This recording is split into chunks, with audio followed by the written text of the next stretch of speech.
welcome everyone to episode 32 of The Only Ways Ethics. We've had a bit of a pause since our last episode.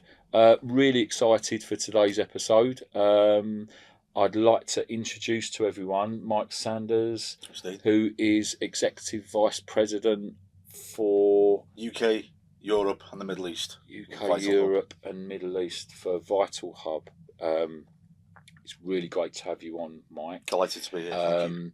We've got some interesting stuff to talk about. But as people know with the format of the podcast, what we'll do is we'll start, if you could give us a bit about your background. Sure. How you got into digital health. Yeah.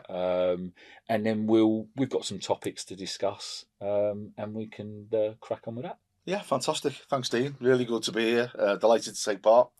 Okay, so my background. Well, I joined the British Army in 1989. Okay. Serving in multiple theatres of war, First Gulf War, Northern Ireland multiple times, Cyprus and others. Towards the back end of the 90s, I was a training instructor at Army Training Regiment Pearbright, based out of near Woking, Brookwood, near Woking. I got injured, unfortunately, which meant that I had a prolonged time out the army recuperating. Yeah. And whilst I was doing that, I guess you could go, been a bit stir crazy. Okay.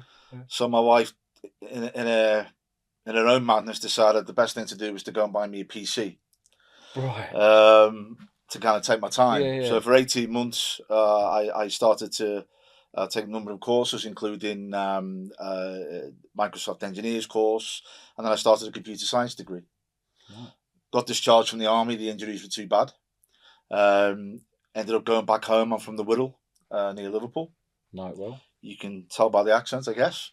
And I applied for my first job around 2001, late 2001, early 2002, and I got it. And it was with a company you probably heard of called GraphNet. Yes. I was at GraphNet for a number of years, and then I joined another company called Savient. Savient do outpatient flow management. I was there for a few years, and then saw an opportunity to pick up a company that had a really cool name in the world that I was familiar with, outpatient flow, which was called In Touch with Health. But In Touch with Health, small company based out of Cirencester, had kind of teethed in the NHS on providing long-term condition information via kiosks. Yeah. So if you had diabetes, you go to your GP, they'd say, go to that kiosk, you'd say, I've got diabetes, and they'd print off reams of paper. Yeah. Clearly, the internet, Yeah. clearly smartphones killed that business. Yeah. But the name was great, and a few of us jumped in, rebirthed it, moved it into the outpatient flow management piece. Got you. And by 2020, we were the market leader by some margin. We had over 120 hospitals using our solutions, and then we were acquired by VitalHub. Right.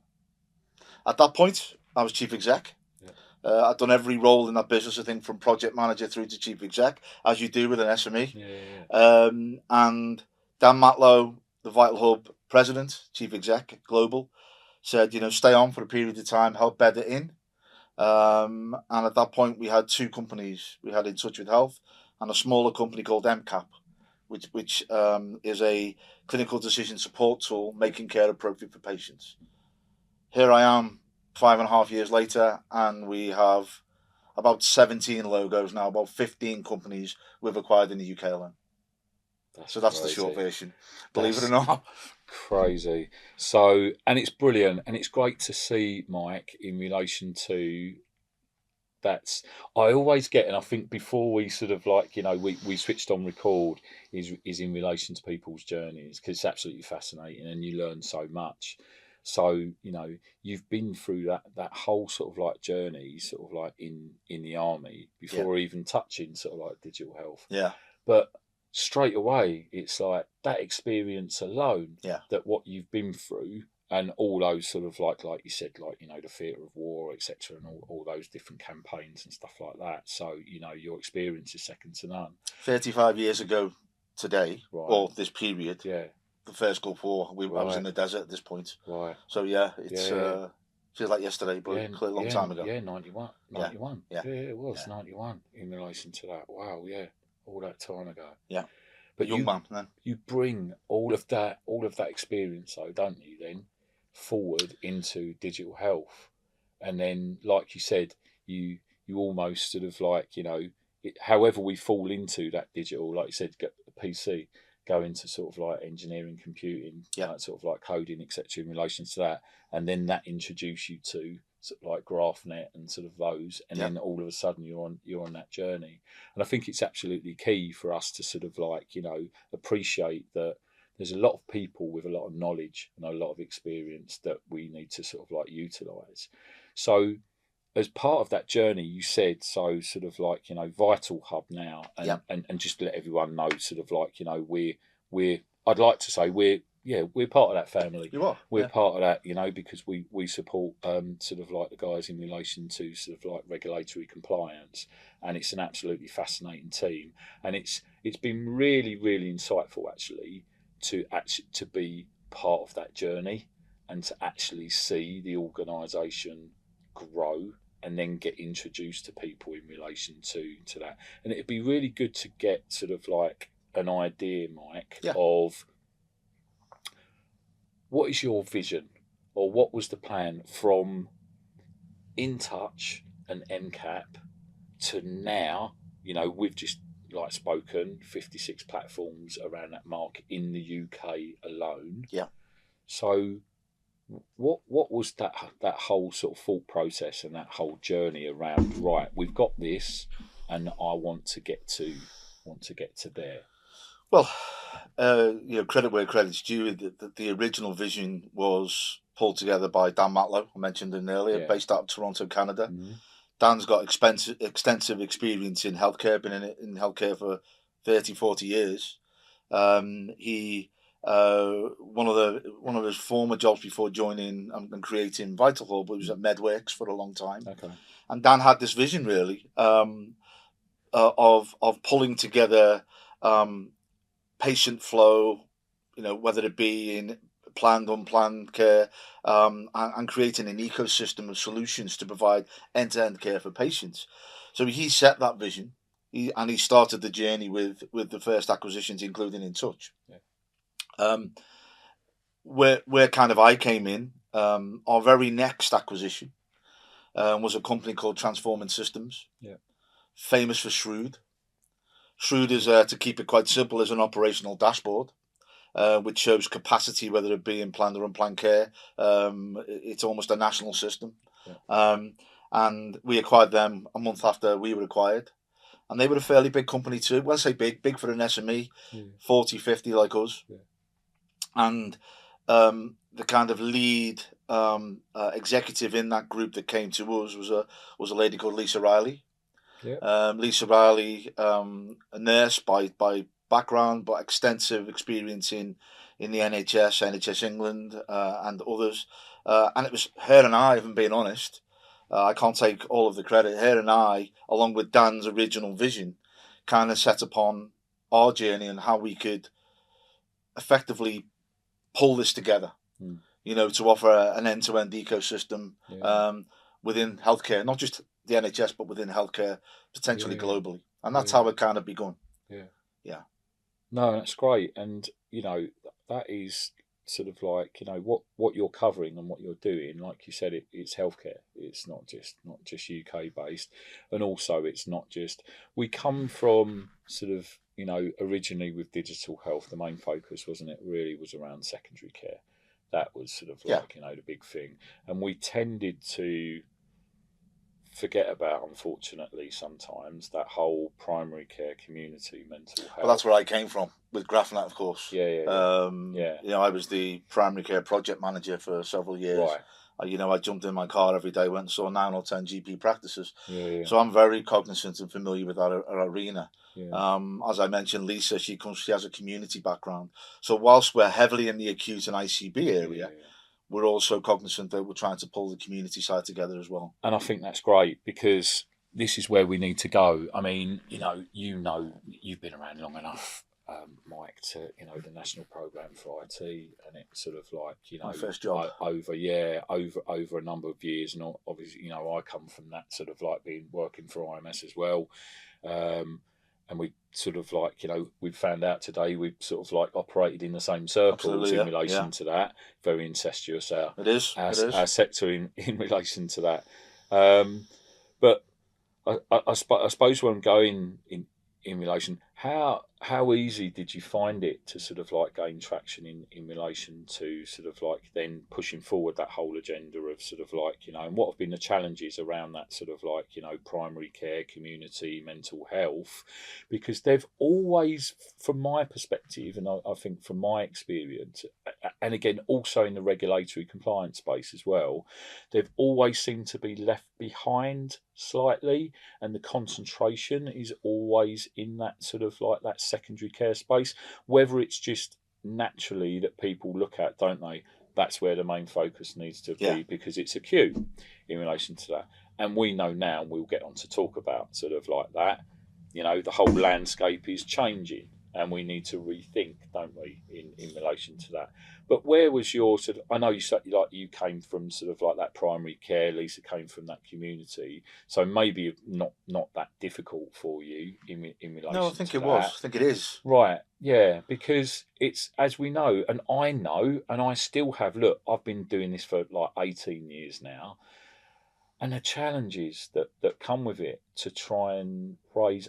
I know from a personal level in the regulatory space, we're still trying to, the regulations, and I don't want to sort of this to be the main concentration of our conversations, but just using it as a comparison is that the NHS safety standard's been around since 2012.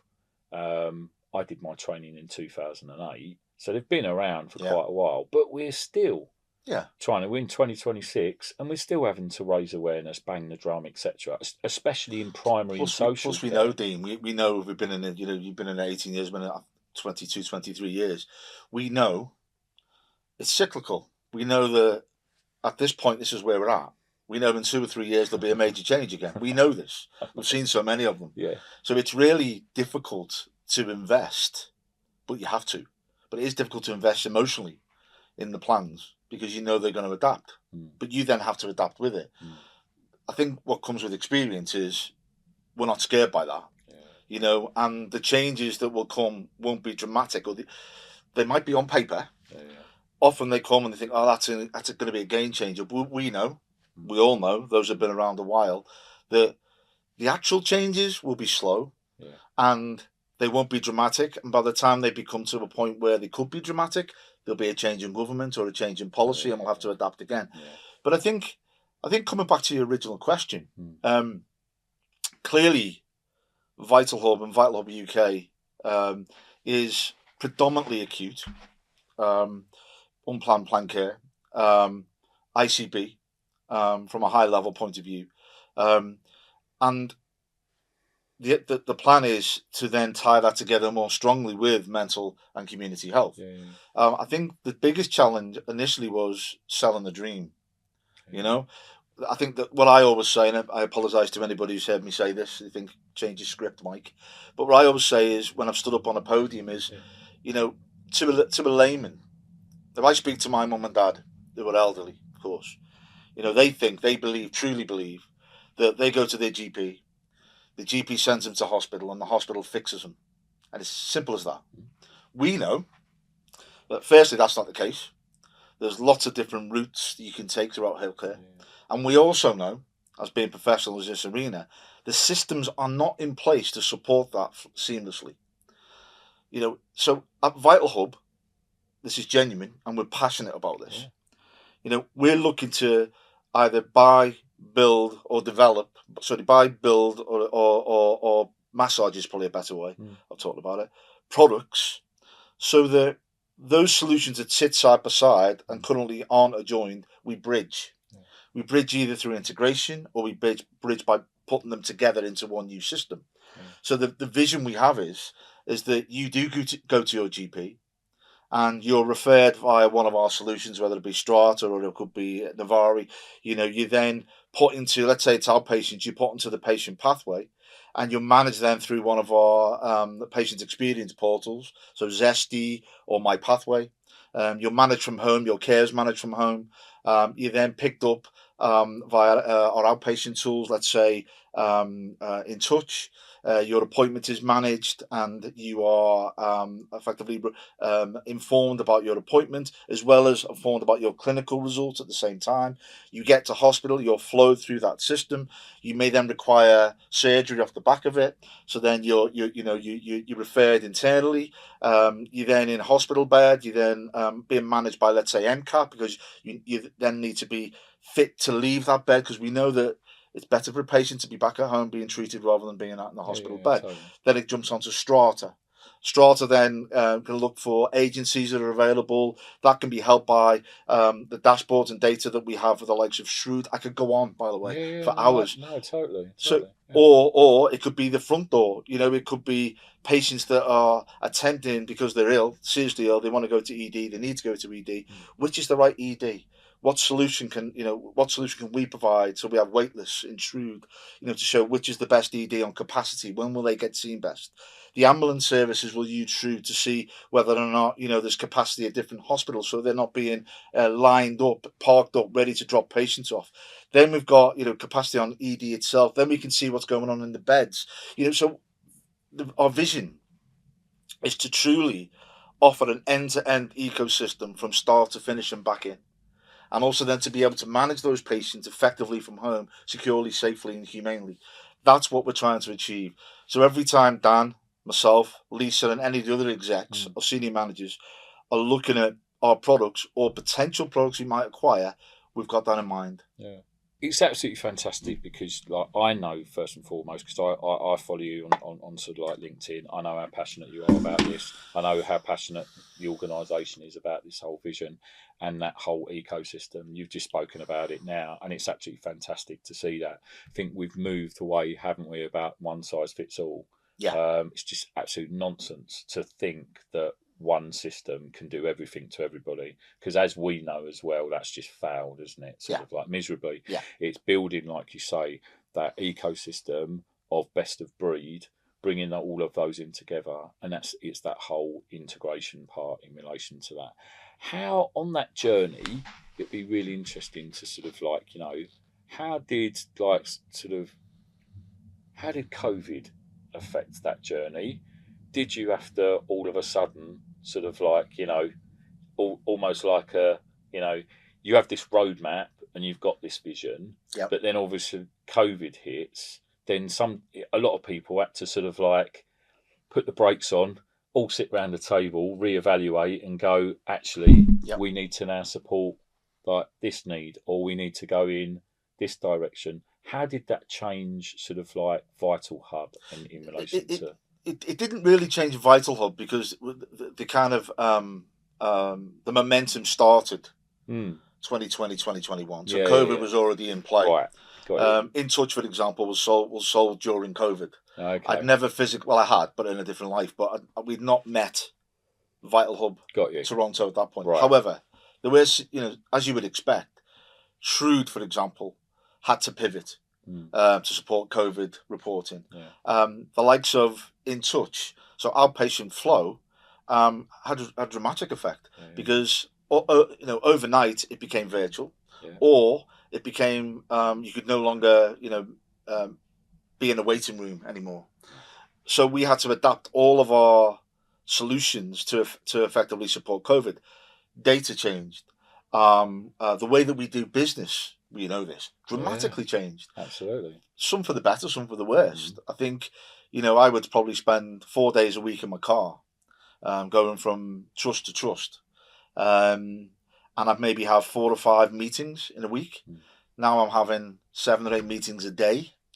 Am I more effective? In some ways I'd say I am. Yeah. Some ways I'm saying I'm not. Certainly mentally, for all of us, we need to be careful. Yeah, we do. But in regards to the companies and the products, I think, take lockdown aside, I think out of that it was a reset. Yeah, and it enabled us to kind of take a breath and think about, how do we manage this more effectively in the future? And I think for that part, it was helpful. Clearly what it didn't help, I'm preaching to the converted, and anybody listens to this, our wait lists went through the roof. Yeah. COVID obviously came off the back of Brexit, so there was challenges there. In regards to clinicians and clinical teams. We had sick people still. There's long COVID and things like that. So there was bumps in the road. But in regards to our strategy, I don't think it hurt us in any way. No. It gave us a fresh impetus, if anything. Yeah. And I think with COVID as well, and it's really good you sort of like you're talking about that and how you sort of like approached it and what it did. I think one of the things that is highlighted for me, being someone that's got a long-term condition with ulcerative colitis, is that I think the NHS potentially we've taken our eye off the ball in relation to the management of long-term conditions. In relation to that, I think we're getting back on track. Yeah, but I think it's going to take time in relation to that. I think the challenge they have, Dean, of course, clearly that's incredibly important. Yeah, and yeah. we've all. I've got some challenges myself, health-wise, and most of us do, or know people that do. Yeah. But I think the biggest issue we face personally, in my experience and seeing it every day, because we have the data and we have the solutions, is that problem at the front door, which is then impacting on the inpatients, which is then impacting on the ability to how do we get patients back into the community so we can free up that front door. All of that piece there is the worst I can remember it in my 22, 23 years. It's the flow, isn't it? Yeah. We're finding, aren't we, sort of like pinch points. I mean, I was only in an accident emergency department, not me personally, but sort of like visiting, etc. Just at sort of like December in my local trust, speaking to people that I know because it's where I trained, and they're like sort of, got 60 people in the corridors on trolleys. Yeah. That's, I mean, unheard of. No. If you went back pre-COVID and stuff like that. If someone had said that to you back then, you'd just be like, wouldn't you? What is going on? How have we got in this situation? But now it's just commonplace, isn't it? Where you've got walking through these corridors as well, and I see workmen fitting in sinks in sort of like and utilities to support this process, as if, well, this is now the norm. So we need to sort of like, manage that out. And I'm almost sort of sat there thinking, how have we got to the point where this is the norm, and how are we going to change this? Like, where's the narrative in relation to changing this, and who's going to support it? Because I think, excuse me. No. I think it's important to say, and you'll have seen this, and everyone listens to this, hopefully will see this.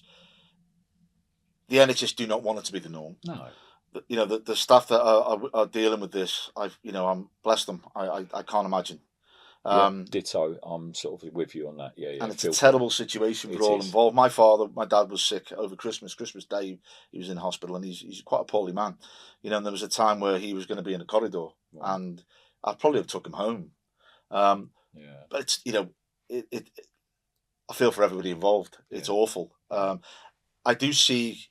I don't want to sound like a politician here, by the way, but I do see green shoots of recovery. Yeah. We are seeing an impact on the waiting list. We are seeing an impact on wait times in areas because we have this data. We can see it, but there's got to be other ways of managing. So, for example, I don't want to pitch here, but one of the things we're helping with at the moment, we have Strata. We have an ED triage solution within Strata. So that's one way of dealing with triage patients at the front door, so there's less people being treated incorrectly in the wrong place at the wrong time. That'll help get patients out of beds quickly by identifying the agencies required to get them looked after at home in the community, help the people in the community, help the staff in the community. That's, I think, how we can address it from the front door to the back door piece. But you're right. I mean, it's heartbreaking, isn't it? If you think about it, if you think of a loved one being treated in a corridor, no, none of us want that. No, absolutely. But I think in what you said, Mike, and in what you're doing as an organisation, is hopefully, and like you said, we are seeing sort of like improvements. I know, for instance, in sort of like being part of this, and we're all patients, aren't we? Is that the whole sort of like diagnostic piece in outpatients, etc., and stuff like that? Never had an issue with sort of like X-rays, MRIs, CTs, ultrasounds, etc. I think we've got that Yeah. pretty much sussed in Yeah. relation to, and I think there's some really good sort of like things happening now, but I think it's then you see the pinch points in relation to, okay, you have all these diagnostics, you have the investigations, it's getting the information, like you say, and I'm going to come on to data now because it's getting that information then Yeah. to the right people to make the right decisions, and it's that onward management in relation to that which sometimes I think we find some sticking points. Yeah. Just to recap, we were talking around sort of like, I was talking around data and like the importance of that in relation to, you've got this sort of like end-to-end sort of like pathway Yeah. and platform, and the importance of that data Yeah. in relation to 10-year plan. Yeah. So we've got going from analog to digital, Yep. from acute to community, yeah, and then we've got all of this sort of like this lovely data and this information. How easy is it for you and your team in relation to that to make good use of that sort of like information, and what is it doing in relation to supporting that whole sort of like the transformation initiatives within sort of like digital, and sort of supporting the NHS really in are you using, I suppose what I'm getting to, are you, is that data being used to sort of like guide the NHS in any way, shape or form in relation to their services and what they're sort of like, their future plans? Yeah, yes and no. Yeah. At the moment, Yeah.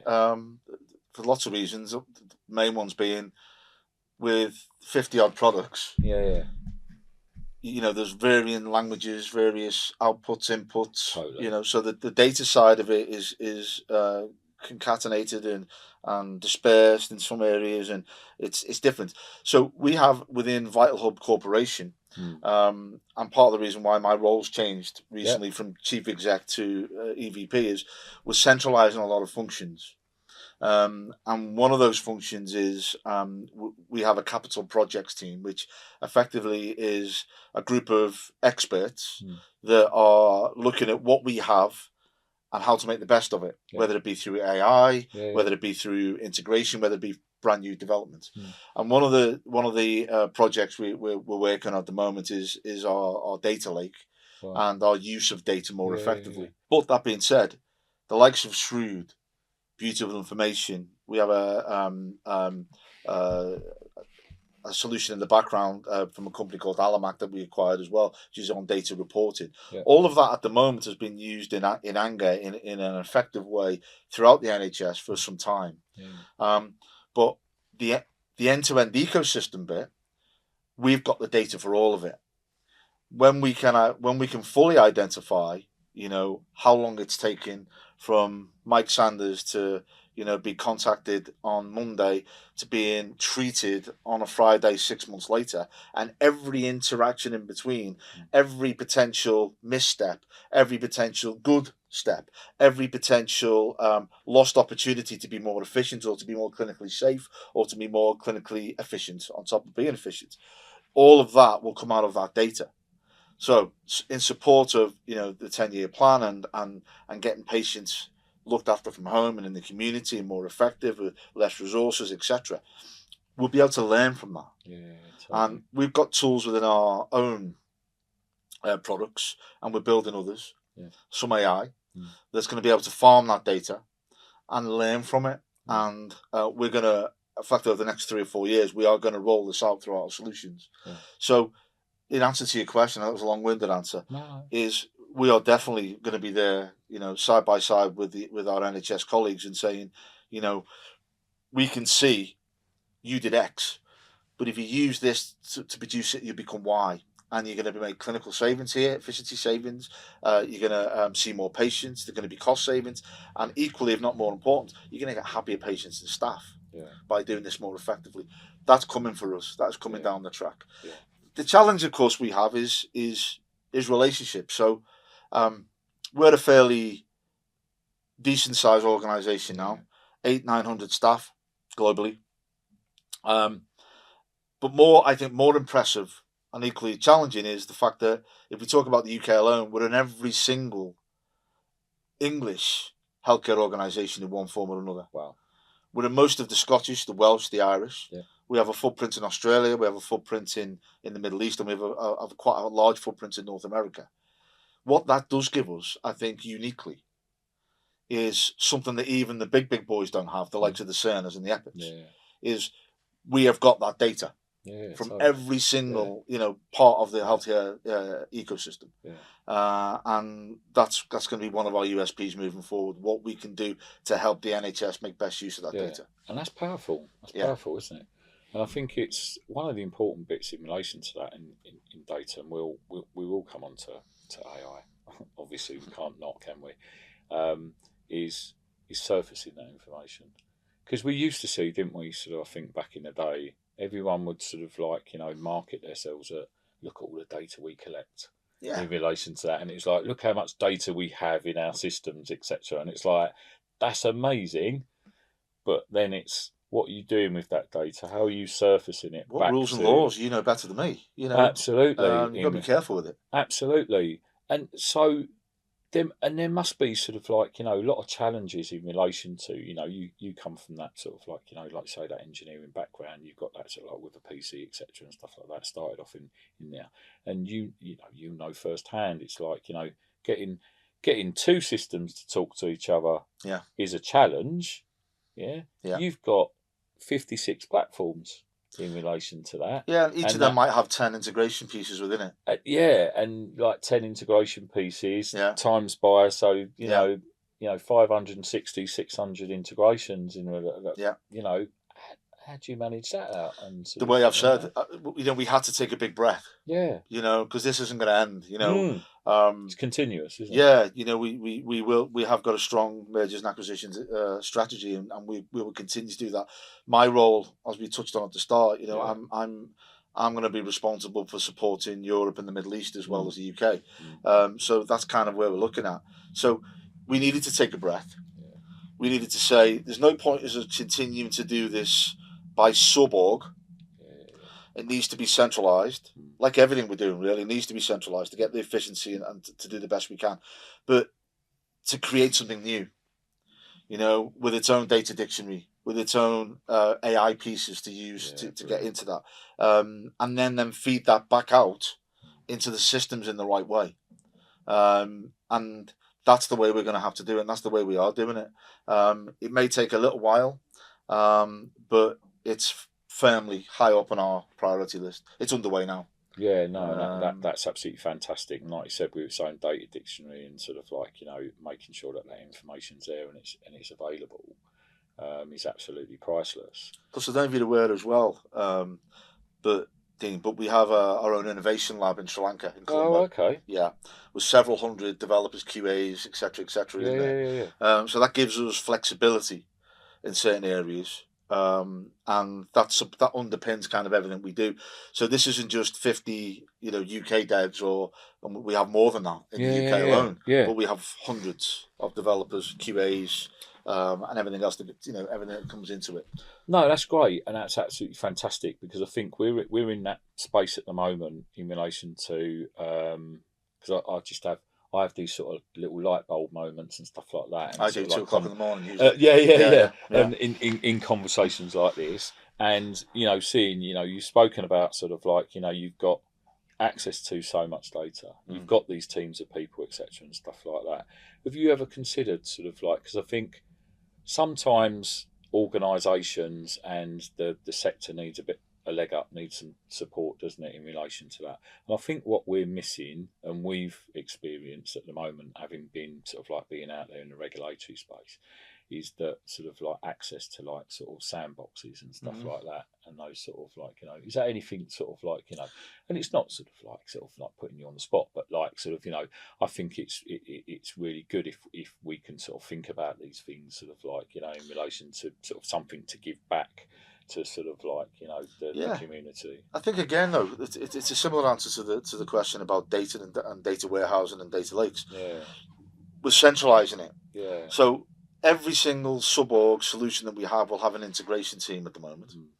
That can't work moving forward, so we're centralising that. Yeah. So we'll have a centralised integration team, The plan is to then effectively open up channels into that integration from partners, customers. So it will be coming.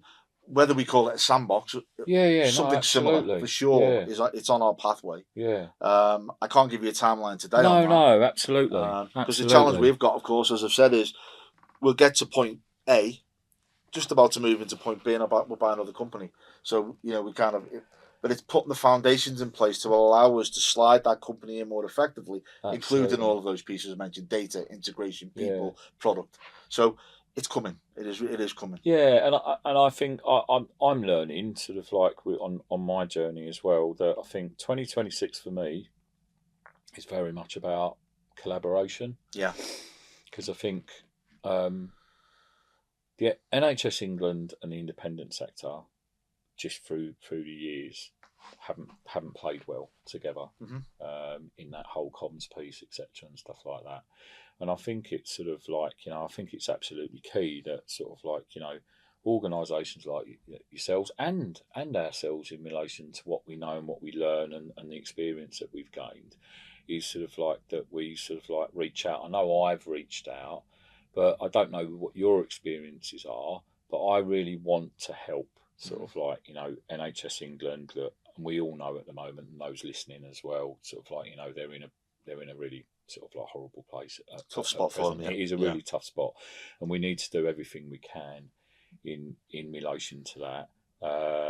And yeah, I think anything we can do, and any sort of like initiatives, like I said, like sandbox, but I think it's anything to sort of like, to try and support. But I think it's a cultural thing, really. Yeah, yeah. I think having been doing this a long time, there has been a shift, but not enough. Yeah. So back in the day, when you might have had iSoft products, and they were the big players back then, and then Cerner came along, and then Epic, and historically, it was very, very difficult to communicate with those big organisations. It still is with some of them. But yeah. My experience on the road, talking to customers, talking to NHS England, talking to literally, an outpatient manager or whoever, they don't really want to deal with that. They're not interested. They're there to deal with fixed patients. That's our issue. And when I say ours, I don't mean ours. No. Though we're part of it. I'd say every single organisation that's involved in healthcare. And I know this won't happen overnight, but I think we really do need to take a step back and say, I get it. We're commercially trying to win business. Therefore, we don't want to open doors to every single Tom, Dick and Harry to take our business. Yeah. However, if your product's good enough, and your company's good enough, you shouldn't worry about that too much. But it's not as simple as that, and I'm not naive enough to think it is. Yeah. But we should be able to go to an organisation, NHS England, and say, we are all open to collaboration. Totally. Tell us your problem. Yeah. We'll go away as a collaborative, and we'll come back with a solution for you. A solution that not just solves the nuts and bolts of the problem, but it makes life easier for the clinician, not harder. So they're not open 15 screens at once. They're open in one or two. Integration, AI, picking up, the important parts of that clinical interaction and putting it through the system in the right way. Taking away the back end, taking the cost out of the system at the same time. Also fixing or solving problems between the systems, rather than saying, that's their problem. That's their problem. Yeah. No. Get round the table, figure it out. That's how I see us dealing with this. Now, I'm not sure everybody would agree with me. Look, and you're absolutely right, and we sing from the same hymn sheet, because and that's music to my ears, because you're absolutely right. What we need to get past, we need to stand by our convictions. We need to get past some of these barriers, and that's what they are. They're barriers, aren't they? Yeah. Because, and sometimes it's hard, isn't it, to break down those barriers in relation to that. Whether you're in the independent sector and people are like, oh, I don't want people seeing my IP. We get that to a certain respect.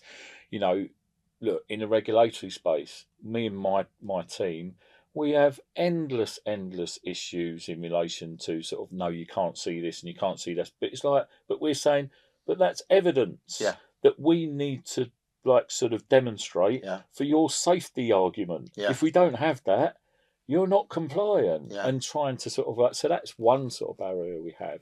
But you know, you as an organisation have created this ecosystem. Yeah. I think what we need now is we need an ecosystem that is everybody collaborating. We need to get past this sort of like, some of these sort of like, barriers, and some of these sort of like, the egos, and the sort of like, and some of these personalities, to say, can we all just try and work together in some way, shape, or form? I think the interesting part is some way. I think It is, isn't it? It doesn't have to be sort of like, look, we're not expecting everyone to just go, there there you you go. go, Yeah. there's everything. But it's like, come on, guys, I'm trying with NHS England at the moment. We Yeah. really are trying to say to them, we know more in the independent sector about regulatory compliance than they do. Yeah. They know that Yeah. as a fact. And I'm even having like conversations we've got Keith Grimes here at the moment, works for another organisation. We've got others. And we're all trying to get together collectively to get like our profession recognised as a profession, clinical safety officers, etc., and stuff like that. But we're doing that independently. But we will only be able to go so far. Yeah. If you don't have the backing of NHS England or what is going to be DHSC, Yeah. then you can only, can't you? Yeah. I'd like to be pushing on an open door for them to say, come in, let's like do this together. Again, from my experience, I think that they have opened the door. Again, the challenges, I think, a lot of the challenges, not all of them, but a lot of the challenges are with the supplier sector, the private sector. I'm involved in quite a number of networking groups, and the biggest challenge we have is, you're going to show me yours, I'm going to show you mine. Or, I've got a system, I think mine's better than yours, but the customer wants yours, so I'm going to stop you. I get it. I completely get it, right? But it's at least having that's what I'm looking for, the passion enough to sit down and discuss it. Yeah. What can we do about this? Because they've got a shared problem, and that shared problem involves us. So how can we fix it? If we can't, at least make sure they know we can't fix it, rather than letting them think that at some point we can. So I think it is hard. We've all got mouths to feed, mortgages to pay. Totally get that. But it's only going to help us if we collaborate. And it's only going to help the NHS if we collaborate. So I don't know what the argument is. As long as there's rules and governance, like everything we do, let's get around the table and discuss. Now, in our experience, there are a number of partners that we work with. You come from IMS Maxims, that's one of them. We're discussing what we can collectively bring to the marketplace. Let's do it. If anybody listening to this, speak to me. If you want to talk to VitalHub products, we'll have a conversation. And let's go to NHS Confed Expo, and when somebody from an ICB, from a trust, from a GP practice comes onto our stand and says, I've got this problem, I've got these solutions, but they're completely and utterly disparate. Let's figure it out. And maybe I'm too romantic, and maybe I'm blinded by my passion here, but it's the only way that we're going to help deliver some of those requirements for the 10-year plan. It's the only way. Totally, absolutely, couldn't agree with you more. If we're going to get truly from analog to digital, and we're going to change the narrative from acute to community primary led, that whole sort of like prevention, that whole promotion, health promotion, etc., we have to all play together. Because it's not gonna happen if we're all still doing this. Oh, look at us, we're the best at this, and look at us, we're the best at that, but we're not gonna play with the rest. And I find that really difficult. I think it's the clinical background, that whole sharing is caring and sort of all of that. And I think transitioning for me, from my experiences, into the private sector, now having my own, being a founder and having my own organisation and doing all that, I find it really difficult when I say to people, oh look, we've got this, and they just sort of like, they're like, no, go away, or sort of like that. I don't get it. I really don't get it. And this comes back to, we touched on it earlier, the National Programme for IT. It was a kind of take this, or that's it. That dramatically wasn't that successful. You could argue there's challenges, and there are challenges, with the federated data platform in this area. Trying to again enforce a one size fits all in my experience, won't work. In their defence, I guess they're going to have to open the door, and talk to the likes of us and others totally. to collaborate and get the right data, the right tools, the right products into that platform. Or there's still going to need to still be a commercial opportunity for the organisations to get the best product they require out there. But it's always going to be a challenge. But I think there's got to be an appetite for discussion. Yeah, there has to be. Unfortunately, and I'm not going to name names, there's 2 or 3, 4 or 5 organisations I don't think will ever do that. But I implore you, come to the table. Yeah, no, absolutely, and I do as well. And I mean, I like you, Mike. I'll fall off my chair if some of them actually do. Yeah. And it's a real shame because we know, people that sort of like, you are. I don't get it because as organisations like yourself and other organisations that are sort of like in that sector, are custodians of that data. Yeah. But ultimately, that is not your data. No. That is the patient's data in relation to that. So I don't get a lot of this sort of like people being protective in relation to that. And again, we could have a whole podcast episode, I think, in relation to discussing those sort of like those issues.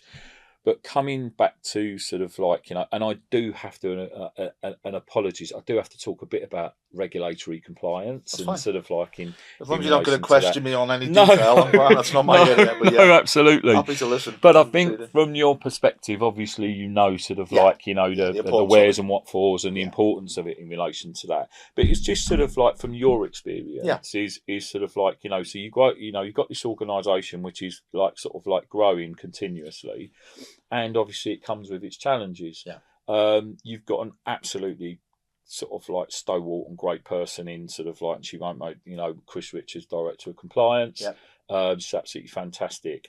But obviously that comes with its challenges as well, because all of a sudden you're on this journey and you've got, like you say, all of these sort of like, anyone that goes to your website, you can see all of this great community of sort of like organisations that you've brought under one umbrella.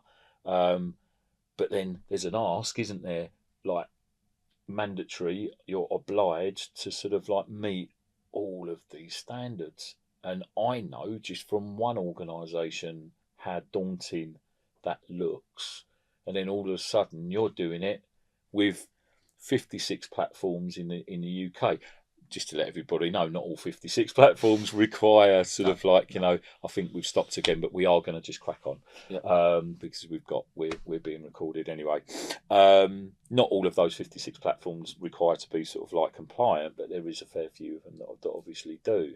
From your perspective, what gives you the comfort that is sort of taking place? And I suppose, it also highlights, doesn't it, the importance of team in relation to what you're doing. Yeah, I think Chris and the team are doing a fantastic job. Totally. Of that, there's no doubt. I think it's somebody who's a legal director of a company like I am. It's one thing that from day one has concerned me. But going back 15, 20 years to now, it's chalk and cheese, and it has to be. Whether or not people think it's too much bureaucracy or not is debatable. I'd probably say that a lot of people would, right? Yeah. But that's not the problem. It's not the issue, because it has to be there. Okay, for legal and compliance reasons, we have to do this, and for quality as well. By the way, a lot of this. So rather than pushing back against it within our company, we're trying to embrace it.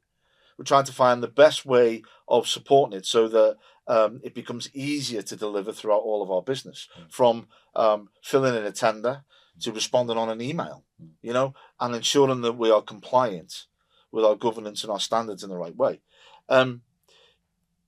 The ongoing challenge is, and I don't know how you guys do it, and I'll be honest with you, if you followed any of the, the Myers-Briggs or the Insights, you'll know it's not my bag. Farming through the constant changing environment that is compliance must be painful. And every time I go on another call, I hear something new. AI Yeah. I do some I do some work with UCLH Business School, Yeah. Yeah. GBSH, Yeah. and there's that is a real topic of conversation, Yeah. which is Totally. AI and AI governance. Mm. Um, but it's so important both for the business, but more importantly for the patients, that we are clinically safe, Mm. that we are business safe, Yeah. that we're doing the right things at the right time, Mm. that it can't be ignored. So rather than saying we're going to do just enough, Yeah. we're committed to doing as much as we can. Totally. Yeah. Yeah, and I think that's the right sort of attitude. And for anyone listening in, I mean, God, people probably get fed up with me sort of banging on about this in relation to that. But I think I think people should look at it as a positive, Yeah. as well. Don't look at it as a Well, barrier. it makes you a better business. It Yeah, makes you a better supplier. Of course it does. Yeah. And look, for those people that are sort of either startups, SMEs, or whatever size your organisation is, if if you are doing the right thing and you can demonstrate that compared to one of your competitors that's not, Yeah. then it's not rocket science who someone's going to choose in relation to that. Or should choose. Yeah, you're absolutely right, Mike. In relation to that, because we know sometimes people don't make the right choices, but it just puts you sort of like leaps and bounds above the rest, and also it's the right thing to do because we lose sight of the patient a lot of the time, and this is all about the patient and reducing the risk of harm to those patients. And plus, getting back to we've said it all the way through the theme of this podcast. It's about making it as easy as possible for our customer, the NHS, the healthcare marketplace, to deliver care. Yeah. If we're making it difficult for them, it may be fine if you're talking to a Barts or a King's or a UCLH, huge organisations. But if you're talking to a regional sized trust, and I won't name names, there's no point. Yeah. They may not have the capacity to offer the same level of support in that area than the big ones. Totally. So it's down to us. They say we need this. We say we can supply that easily for you. Yeah. They say, is there anything else you think we could do with? Yes, we've got this for you. We've got that. You covered. You're fine. Yeah. We know this because we've done it umpteen times. Absolutely. We've got a department that looks after this. We work with suppliers such as yourself to deliver this in the best way forward, the most professional model forward, and take that pressure off them so they can concentrate on other things. That's what a conscientious supplier should do. Yeah, no, I couldn't agree more. And again, it's one of those spaces we've talked about collaboration. It's a varied landscape out there where people don't want to collaborate in relation to that. Why should I help the organisation? And unfortunately, the attitude comes from both sides of the fence. And obviously, we're trying to bang the drum in sort of like, in raising that awareness. And we will get there. But it's an interesting year, 2026. Yes, we're going to get onto artificial intelligence in relation to that. You've already spoken about you've got this data lake, and then if you plug in artificial intelligence, I mentioned didn't I that we had capital projects. We're working on a number of AI projects within that. I can't go into detail at the moment, but it's a huge part of our product strategy moving forward.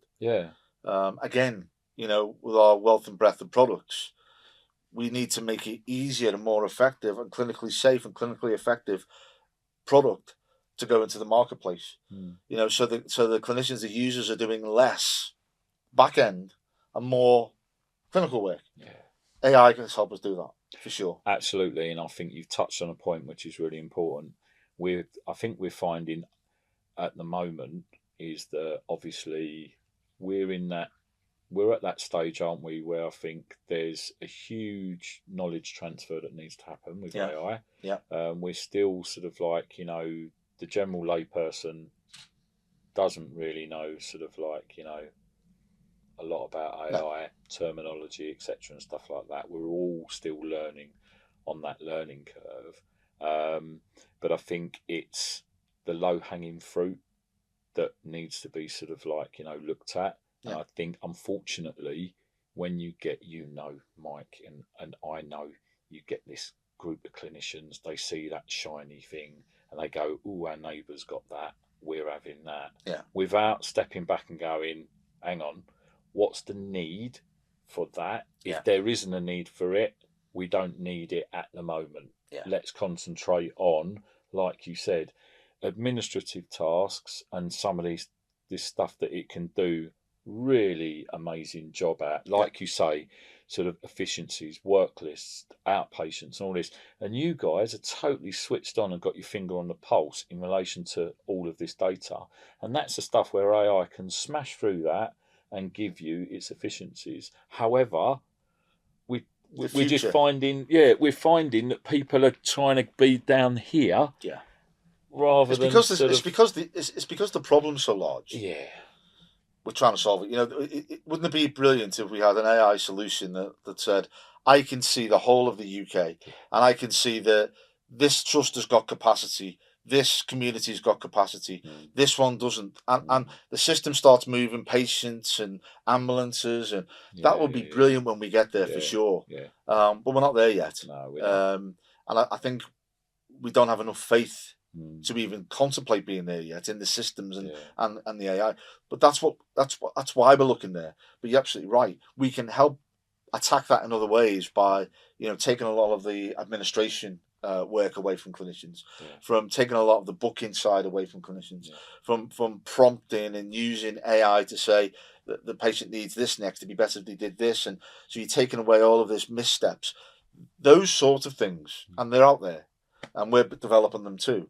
That will help in the short term. Longer term, I think there will be something quite spectacular. But it also frightens me as well. The governance of it frightens me. I was just about to say to you, actually, and you've sort of like, are you cautious though? Yeah. As an organisation, does it scare you to a degree? Is it sort of like, the almost like the unknown, isn't it? This sort of like we all, this black box type sort of like scenario.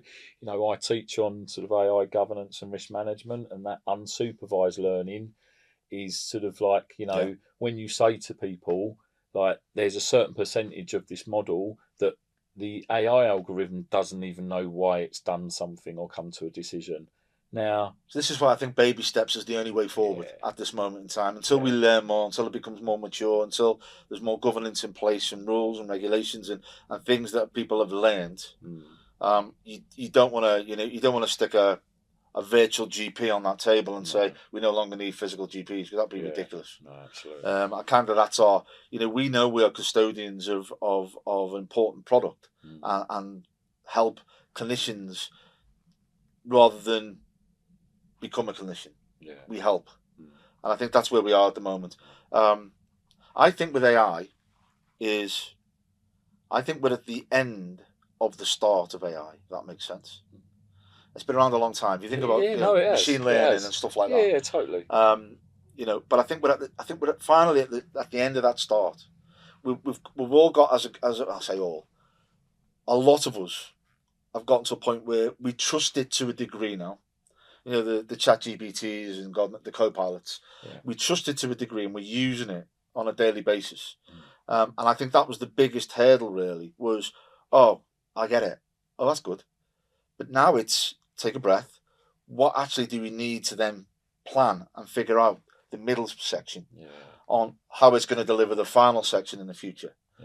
We don't know what's there might be something else that comes in between. Absolutely. But I think we're at the end of that first phase. And I think it's important now, and I think you're right, because we're comfortable with, there's a bigger percentage of people that are comfortable with, like you say, those platforms like ChatGPT, Claude, all of those type of things now, Copilot, etc. in relation to that. But I think now is the time, and again, I keep saying 2026 is a really important year, especially for compliance, because we have no mandated regulation in the UK for AI at the moment, which worries me. And we need something. You've got the EU AI Act. They've forged forward with it. Yes, it's having its teething problems, but everyone will. But they're going in the right direction. We need to pick something up sort of like, quickly, because we're being asked on a regular basis, where's the direction of sort of like of travel? Unfortunately, we don't have all the answers in relation to that, and we need that. But I think you're right. It's that it's the important decisions that need to be made about the healthcare journey of AI now. Yes, people are comfortable, but are we comfortable in that? In healthcare, how much can we trust? How much can we trust? There's it's all right having just trust in something that you put questions into, just generic questions And in it your gets that wrong now phone, and again as well. and it gets a lot of that wrong, or it comes up with some weird stuff. Yeah. It's the whole, isn't it? Ambient voice technology, all this sort of stuff, the diagnostics, etc. Like you say, without that clinician, we're just sort of like, like you say, you're never going to see sort of like, I don't think not in our lifetime, sitting in a room with a virtual GP that making all your decisions for you. I don't know. Maybe not. Maybe not. And this is the thing, isn't it? Yeah. We don't know, do we? In relation to that, I think when it comes to purely, if you're thinking binary decisions, maybe. If you're looking at a condition and treatment for a condition based on a binary, it's either A or B or C type situation, maybe. Yeah. But clearly, you're not going to have anybody being, examined and etc. by. But you might do one day. They might. I don't know. No, absolutely. But we're away off that. We're a way off. We'd like to think we're a way off that, but I think where people are worried and I think and a bit scared is that they haven't put the brakes on. No one's like they've got their foot firmly on the accelerator and it's going at 100 miles an hour, and it's sort of like, when are we gonna, like you've said a few times, which is so important, you have to breathe, don't you? You have to pause and say, right, okay, we're at this point. What direction do we need to go in now? But all I'm seeing with AI is that it's just charging forward at 100 miles an hour, and I'm like, someone needs to pull back. Well, every invention in history has its start, and then it hits the problems. The first car will have crashed. I could go on. I'm sure there are examples in AI where things have gone wrong, but in healthcare, we don't want things to go wrong because it's people's lives and health. So it is got to be cautionary steps, and I think that's why a lot of companies are, transcribing, for example, makes a lot of sense. It takes away clinical admin, and it's relatively risk free, but there is some risk to it, of course. But there's other things, just the transcribing part of that, to sort of like, it's when it still needs to be checked. It's when it starts doing other things decisions with that, other stuff that. I'm sure it'll get there, but totally. I heard a rumor, and I don't know if it's true, that that there's a social media. This could be a rumor. But this is kind of how the hysteria can grow. There's a social media platform that's been created by AI where they speak to each other. That's the kind of hysteria that can come from these sorts of conversations. Right. Wow. Yeah. Absolutely. Again, I think it's just a rumor, but the point I'm making is that the fact that even anybody would even think about saying that, there's concerns there by people. No, absolutely. Yeah, absolutely. And again, it's that, isn't it? It's that unknown side of it, I think, that scares people. Yeah. Mike, we're coming towards the end of our sort of like our session. It's been absolutely fantastic, but I'd like to sort of pose to you, where do you see digital health, the journey of digital health in the next 2 years, 3 years, in relation to, in general, but also for yourself and VitalHub? I think it's aligned, both us and in general. I think, as we've touched on, and I hope I'm right, collaborative ecosystem type solutions are the only way that we're going to solve some of these problems. If we continue to work in silos as organisations and healthcare organisations, it's going to make it more difficult. I do think, as we've touched on, and I know we're covering the same ground a little bit, I do think AI will help with that. I do. Yeah. And I also think that the 10-year plan is a good plan. I do. I'm a firm believer in, let's treat people in the community. Let's keep people at home where possible. Yeah. I touched on my father earlier, but he has a rapid team now looking after him at home, and his health is far better. Brilliant. So I think I could go on, but I don't be making assumptions. But I do think that collaborative working, an end-to-end ecosystem provided by one company or 50 companies doesn't really matter, as long as those bridges are invisible touch points that the patient just moves through seamlessly. Yeah. The data comes out of those systems in a way that can be used for the good of the patients and the organisations. Yeah. And suppliers learn to work with each other, but just as important, the NHS learn, or wrong word, learn, the NHS pressure in the nicest possible way us to work together. Yeah. You know, rather than a tender saying, I need a magic system that does it all, saying we're looking for a collaboration of companies to supply the solution. You know, and that is happening, by the way. Yeah, but I'd like to see more of it. It is. You know, and that'll cut a lot of the rubbish away. They get better systems, rapid delivery, better support, and at the end of the day, what we'll end up with, hopefully, is better care. Yeah. And that's it. You know, that's what I'm hopeful for the next 2 years. Unless tomorrow somebody invents something that we're not expecting at all, who knows? And it gets blown completely out of order, and we have to rethink everything. Yeah, who knows? In relation to that. That's all we've ever wanted, really. Yeah. And by the way, compared to when I started in 2002, we're miles ahead in that area. Of course we are. So yeah, and long may it continue. Yeah, but bear in mind in 2002, just to finish, you know, some of the NHS organisations were still working on, you know, PCs that were running ME and things like that. It was a completely different world back then. Absolutely. The national programme was too soon for the world that we lived in at the time. Yeah. Technology now is so much part of our lives that it will get embraced a lot easier now. And also the people that are coming through to use it, including the patients, are expecting it now. Yeah. Back in 2002, they didn't. No, absolutely. So it's a different world. There is a big expectation, and I think we need to embrace that, and we need to move forward with it. Mike, it's been absolutely fantastic. Thanks, Steve. Been really good. Enjoyed every second of it. Thank you. This episode. And for the audience, thank you ever so much for joining us for episode 32 of The Only Way is Ethics. As you all know, you find us on Apple Podcasts, Spotify and YouTube, and we look forward to the next episode. Thanks, Mike. Cheers, Dean. All the best, everyone. Take care. Thanks.